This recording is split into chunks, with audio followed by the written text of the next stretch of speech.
Hi everyone, I'm Tony Don, founder and owner of ETF Portfolio Blueprint, and today I'm here to talk to you about leverage. Now, when most Canadians hear the word leverage, they think of some things like margin calls, stress, and taking big risks on single stocks. But leverage really doesn't have to look like that. You can actually apply leverage inside a diversified asset allocation ETF, and then leverage becomes a way to make risky bets to a tool for scaling long-term growth in a controlled way. If you're a growth-oriented investor focusing on capital appreciation, maybe you got a TFSA, an RSP, or even a corporate account, you might be wanting more market exposure, but you don't want to stack a lot of bets in single names. That's where a lightly leveraged asset allocation approach can make a difference. Essentially, you build your entire portfolio first, and then you scale it using leverage. This is a very different idea than just trying to juice one sector or theme using leverage. One of the biggest risks for growth-focused investors is ending up way too concentrated. For instance, you get excited about US tech with the Mag 7 or the big 6 Canadian banks, or even emerging markets like Chinese internet stocks, and suddenly most of your portfolio depends on one region in the world. The problem is leadership rotates. The US is leading the current cycle, but historically Europe or Japan has led another. Even emerging markets had their day in the limelight. The solution to this is a globally diversified allocation.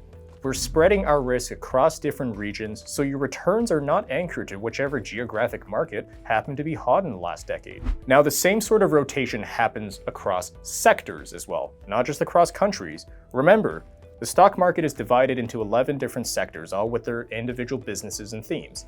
We've seen technology lead for long stretches thanks to AI and quantum computing and stuff, but energy has also had its years there. Financials, industrials, healthcare, and defensives all take turns.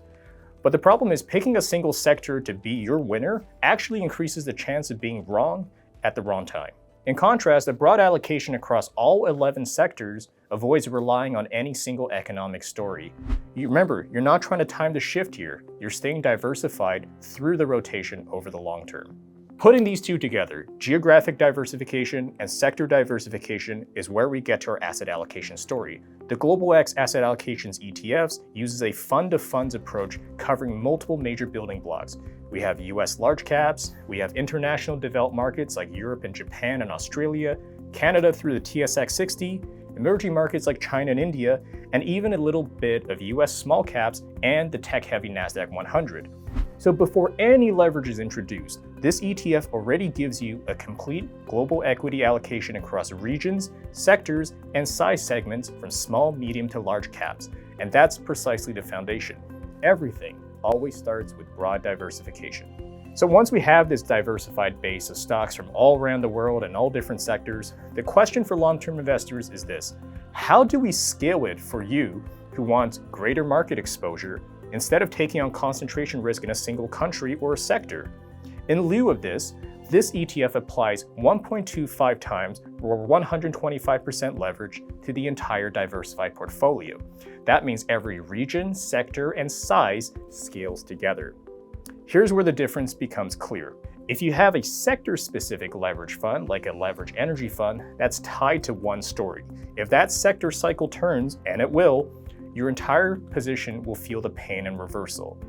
In contrast, a lightly levered global portfolio spreads exposure across all the sectors that rotate in and out of leadership, so you get upside access across multiple drivers instead of relying on just one. What we're trying to do with a lightly leveraged global portfolio is not trying to predict winners. We're trying to diversify our sources of return and scale it up in a commensurately modest way.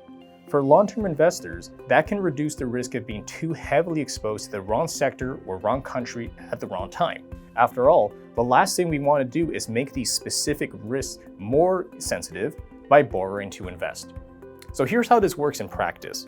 Take, for example, a hypothetical backtest of a 1.25 times leveraged global mix. We can see how the risk profile behaves. You tend to track the broad market more closely than a single leveraged sector fund, but over long enough time horizons, you get increased market participation and possible upside. And here's the other thing about using leverage on your own. There is actually a structural barrier for Canadian investors. First off, margin borrowing can be expensive depending on your broker.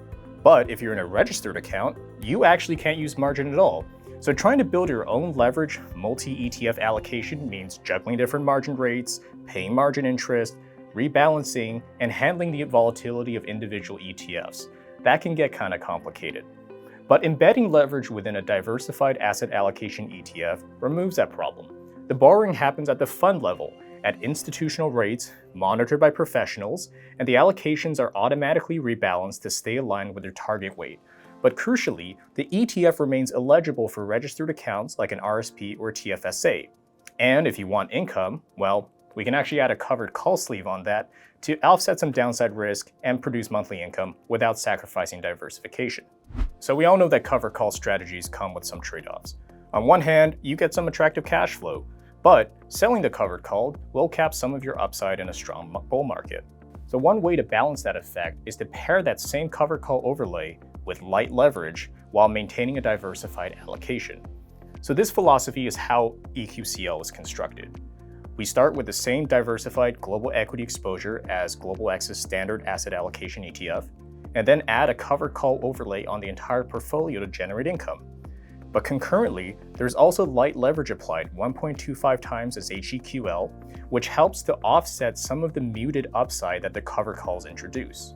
So what you get out of this is a two-part structure. One designed to produce a steady monthly distribution for those looking for income, but importantly, you still keep the portfolio tied to the same trusted global mix of stocks rather than a single region or sector.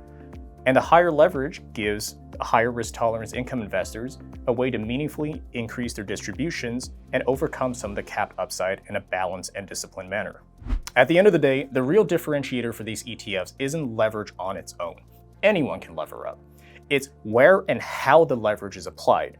When leverage is added to a diversified global allocation, and potentially when it's paired with tools like covered calls, that structure can be highly versatile. It can cater to many different types of long-term investors, from those who just want higher market participation to those who prioritize steady and above average income. Remember, the goal with such a strategy is not to chase themes or hot sectors or countries. We're building a global foundation to keep our exposure broad and then scaling it in a controlled way that fits with the realities of what's allowed in a Canadian account.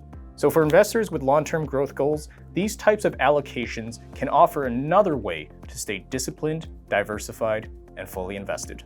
Again, my name is Tony Don with ETF Portfolio Blueprint. Thank you for watching, and if you'd like to learn more about the Global X ETFs, click the link in the description down below and you can see them all.